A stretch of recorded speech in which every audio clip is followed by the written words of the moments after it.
Ka-tribes, ito nga pala yung kalsada at dyan din Fortuner. Ito yung kalsada dito ka-tribes. Ito lang yung area ka-tribes. Oh. Ito lang. Itong tabing-tabi na to.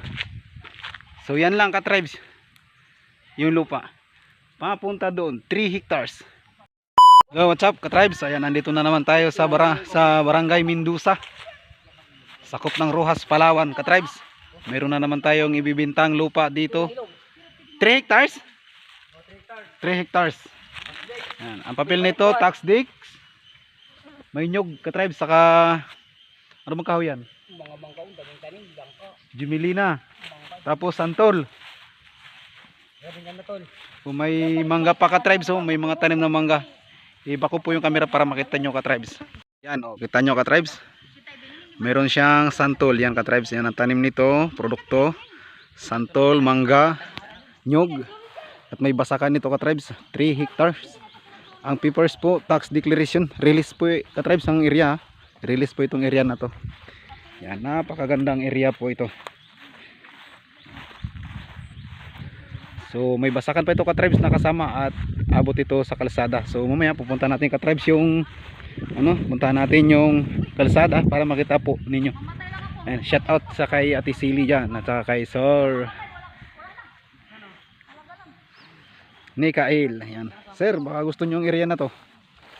Kaya Ate Silly, mura to. 3 hektarya te, may basakan na. Ayan. Sa lahat po ng investor buyer dyan na gustong mag-invest, yan, upload na natin to sa ating Facebook page.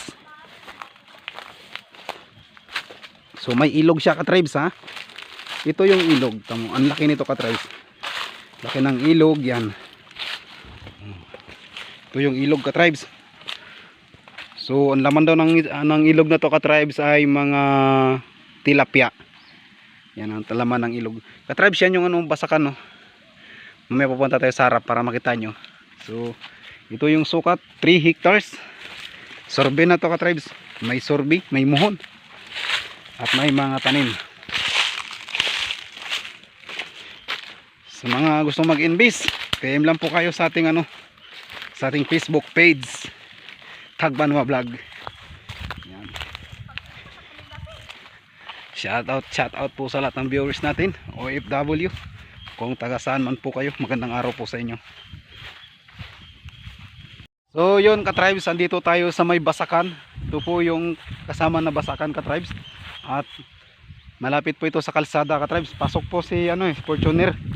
Nakakapasok sa kalsada. So malapit lang siya ka-tribes. Dito sa kalsada. Yan, may may mga kawayan din ka-tribes na kasama yan. Tapos yung palay may aharbisin at may naharbis na to ka-tribes. So ang kasama dito ay 2 pitak lang ito ka-tribes, itong napundar nila. Actually yung loob nito ka-tribes, yung pinaka-loob niyan, pwede mo namang pundarin, gawin mong basakan. Shout out po sa lahat. Baka gusto nyo mag-invest, yung sa mga dyan, mga vlogger dyan, mga malalaking vlogger na ka-tribes, PM nyo ako, gusto nyo magpundar ng lupa sa Palawan. Isa po yan sa mga business natin, ang pagiging agent. Napakamura nito ka-tribes, 3 hectares. Tamo ka-tribes, anihin na lang, di ba? Back natin ulit yung camera ka-tribes. So yan mga ka-tribes, marami pong salamat sa inyong panonood. At kung nagustuhan nyo yung ating video ngayong umaga ka-tribes, baka pwede paki-share. At sa lahat po ng vlogger dyan, ng mga malalaki o kahit hindi ka vlogger, taga Puerto, shout out sa lahat ng mga taga Puerto na gustong mag-invest ng lupa, PM nyo po ako. Napakamura po ng ating mga area ka-tribes. 3 hektarya, bigay lang natin yan ng 1.2 million. 3 hektarya na ka-tribes. Tax deed, may tanim, may nyug, may mga bunga yung kanilang mga nyug dyan, diba? Sa mga nagtatanong kung sino may-ari nito, abali kinakapatid nung aking tatay.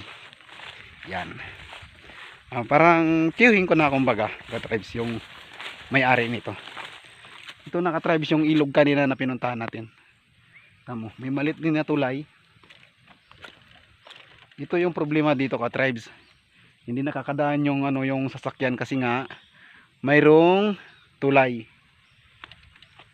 At kagandahan dito, ito raw ay maraming tilapia. So careful tayo kaya baka mahulog, masayang yung kamera. So yan, maraming salamat. God bless always. Bye bye. Pa-share naman. At more follow ka tribes.